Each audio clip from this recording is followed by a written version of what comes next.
salaamaaleykum amateur de foot yi nuyu nañ leen yéen ñëpp ku ci nekk seen ab tur ak seen ab sant xibaar tey ji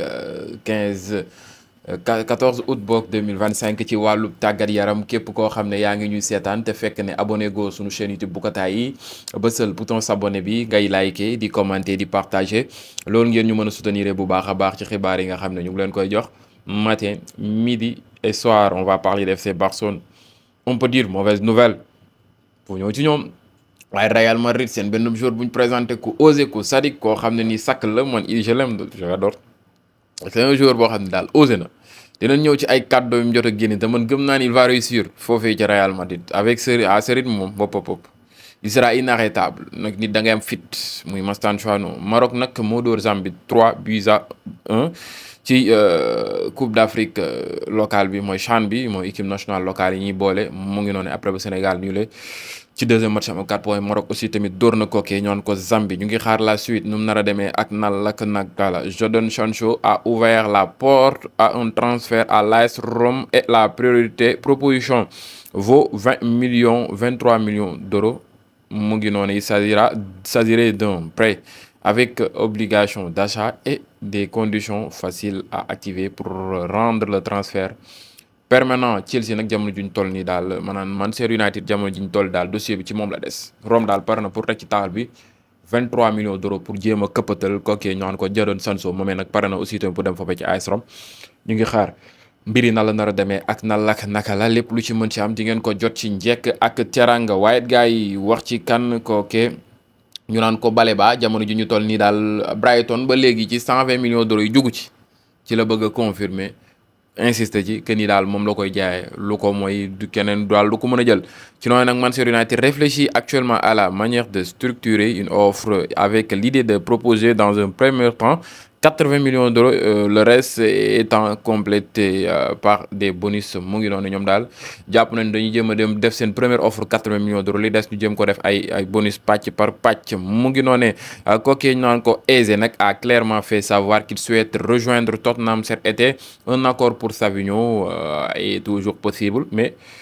les Spurs doivent proposer plus de 60 millions d'euros. waaye it kooki di Eze daal wax na leen daal que ni dafa bëgg a dem foofee ca Tottenham nag am na accord ak kooki ñu naan ko mën naa ni Savinho, mais nag Eze pour mën koo mën a jël il faut nga teg ci table tolloog 60 millions d'euros pour mën a am gonek anglais googee. kooki di Cruzeiro est sur le point de recruter Luis Sinisterra en prêt en provenance de Bournemouth. Brésil daal la war a dem. Les discussions entre les clubs sont en cours. ñu ngi xaar fu mbiri nar a mujjee ak naka la. waaye gars yi kookee ñu naan ko mën naa ni Juventus de Turin bu doon club boo xam ne nii mën naa ni c'est un très grand club. waaye actuellement Atlético Madrid mu ngi jéem a positionné bu baax a baax pour jéem a këppatal seen benn gone ñu naan ko Nico Gonzalez. mu ngi noonu des contacts ont déjà été établis avec la Juve et l'affaire pourrait se concrétiser sous la forme d'un transfert définitif. mbiri daal mën na am ci bu anim boo xam ne daal Atlético Madrid da koy mujjee moom une bonne fois pour toutes. waaw mu ngi noonu ngeen xamee ko noonu. Tottenham nag publier na benn communiqué ngir ñaawlu cri de raciste ak mën naa ni écriture raciste yeeg bindu raciste yeeg saaga yeeg yi nga xam ne ñu ngi ko doon traité kooki di Matistel bi nga xam ne démb après final contre kooki di Paris Saint-Germain Tottenham Paris Saint-Germain anglais daal yàq nañ ko lu mel ni xamee pour wax leen ni daal mën naa ni africains yi ñoom maanaam bu ñuy toj di football di dugal leen jàppale ils sont les meilleurs, mais bu ñuy rate ay penalty yeeg ñoom seen ñu commencé yàq ay golo. C'est vraiment triste. tubaab ci boppam moo xamul mbokk. waaw yàlla ba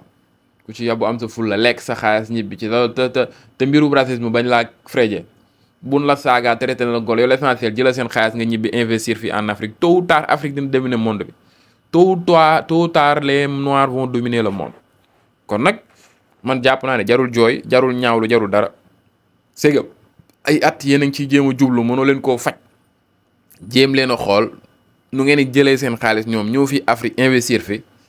jëmale Afrique ca kanam a kanam. avec le temps fii ak 30 ans Afrique dina yegg niveau boo xam ne maanaam dina leen dab as tuut fii ak 50 ans 60 ans ñu romb leen ba ñoom ñooy topp suñuy ginnaaw. loolu moom am naa ci yaakaar waaye 60 ans war na ma fee mën a fekk te yàlla na leen fee fekk fii ak 100 ans war na ñoo fekk fi ñuy dominer tubaab bi dina ma fekk ndax xale bu ndaw laa samay at moom xam naa su ma leen ko waxoon ndax 100 ans boo ko doolee samay at dinaa doon mag mais pas màgget a màgget noonu booy bu ndaw laa nag ni ngeen gisee nii dama dooj rek bëgg yëfi mag. mu ngi noonee kookee ñaan ko Giovanni Leoni moomee nag a reçu le feu vert pour effectuer sa visite médicale à Liverpool gone googee nekkoon foofee ca Parma moomee nag jot na ndogal pour mu dem def visite médicale am foofee ci Liverpool ñu ngi xaar mbiri na la nar a demee c'est un très bon défenseur de gis ngeen la muy diri kookee di lu ko noonu ñu ngi xaar waaye gars yi kookee di Manchester City gis ngeen seen nouveau moyen troisième moyen moom ngeen gis noonu mu rafet loole en tout cas rafet na nice na daal rafet na mu ngi noonu nañ ko jéem rafetal ci biir terrain seen mooy bleu yi nag moom ngeen gis noonu Serki nag mooy takk numéro 10 su Manchester City saison bi di ñëw moom ngeen gis noonu mu doon un très bon joueur le français d'origine algérienne ñu ngi xaar nan la nar a mujjee ak nan la naka la le Chevalier nag démb dafa amoon na mën naa ni benn défi boo xam da ko doon relever gars yi dàqalu ko kii di Donnarumma gars yi naan ak Donnarumma leen nar a dal le Chevalier mi daa mën a remplacer Donnarumma lu tax ngeen jël ko teg ko ci place Donnarumma final bi metti mu encaissé 2 bi deuxième bi bu bett bi nga xam dafa def erreur ñu dem ba série ndaysaan moom bokk na ci ñi leen ci génne Luis Enrique nag moom nag dafa am sens imaginer ñu gagné woon Paris Saint-Germain dina dégg lu mel ni xeme mais instant yi yàlla jàppale ko mu gagné ak le Chevalier bu may xam ne moom la wóolu woon nee na je suis très content mu ngi noonu de la manière dont il a terminé le match il a montré du caractère de la personnalité ce qu'on demande pour aider l'équipe. Son premier match était difficile pour lui mais il a montré le caractère dont on a besoin pour être un joueur de Paris Saint-Germain. moomee nag nee na nag premier match am bi début dafa métti woon waaye moom wane na caractère boo xam ne wane na kii joueur la bu war a mën a nekk foofee ca Paris Saint-Germain am na mbégte contentement ci nekkin ba mu nekk foofee ca Paris Saint-Germain kooki ñu naan ko Luis Enrique mu ngi noonu nee na Tottenham nag a eu beaucoup plus de temps d'entraînement et de préparation pour ce match nous n'avons eu que 6 jours de préparation nen Tottenham nag moo ëppoon préparation ci match bi ñoom 6 jours képp lan amoon mu ngi noonu kooki di Ousmane Dembélé nag nee na ba ñu égaliser pour dem tiro bi dafa dem ci Chevalier ne ko yaa ngi ci mën a génne demal nga jàpp bali effectivement noonu la demee jàppale leen bu baax a baax ci li ni mel ñu ngi xaar situation bi ba xam ça va continuer foofee ca Ligue 1 foofee ca mën naa ni Ligue des Champions et tout en tout cas mu ngi noonu les dirigeants du Real Madrid ont informé Rodrigo qu'ils sont prêts à écouter des offres pour lui. Manchester City et Arsenal sont tous deux intéressés et les Brésiliens seraient ouverts à l'idée de rejoindre l'une ou l'autre équipe. Real Madrid nag leeral na que Rodrigo que ni daal pare na pour teg la ci table bi ci marché bi pour club bu tegee xaalis bu war ñu bàyyi la nga dem moo xam muy Manchester City moo xam muy Arsenal mu ngi noonu ñu ngi xaar mbir yi nan la nar a demee ak naka la jóge foofee ñëw ca kan kookee ñu naan ko mën naa ni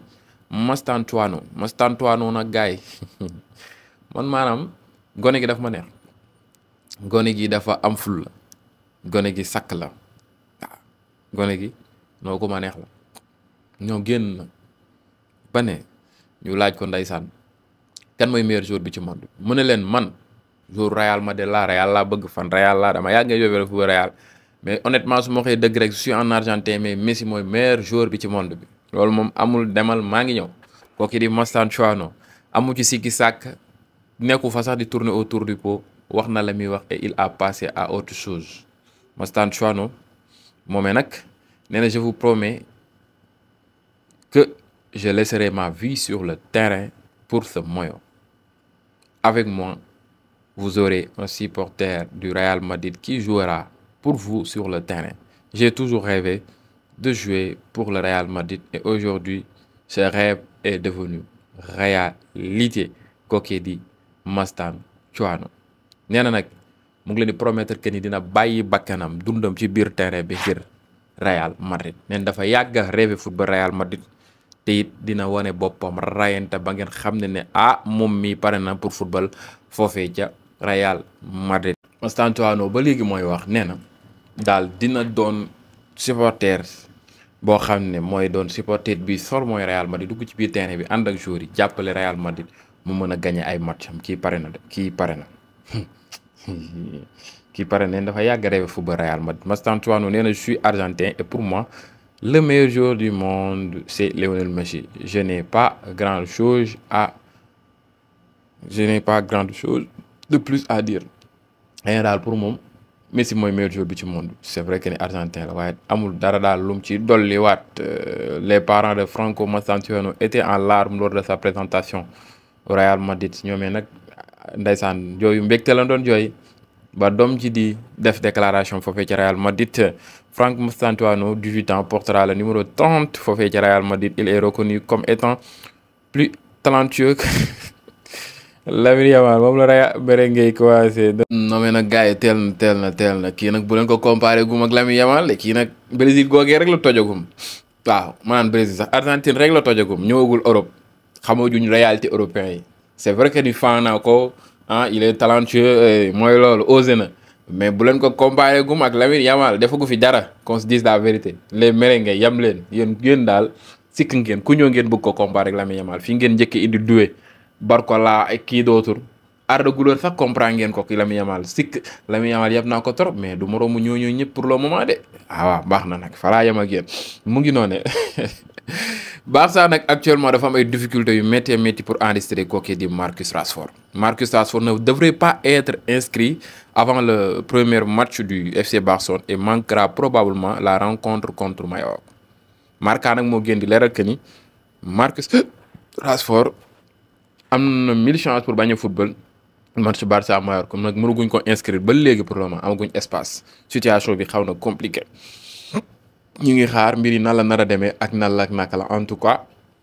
espérons ngeen mën ko inscrire même bu dul premier match doon deuxième match avant deuxième match mu ngi noonee gars yi képp koo xam ne abonné go suma chaîne YouTube bu ko tàyyee bësal bouton s'abonner bi ngay liker di commenter di partager loolu ngeen ñu mën a soutenir bu baax a baax ci xibaar yi nga xam ne ñu ngi leen koy jox matin midi et soir jàmm ci yéen gars yi ba beneen yoon ci yeneen vidéo merci à vous jaa ngeen jëf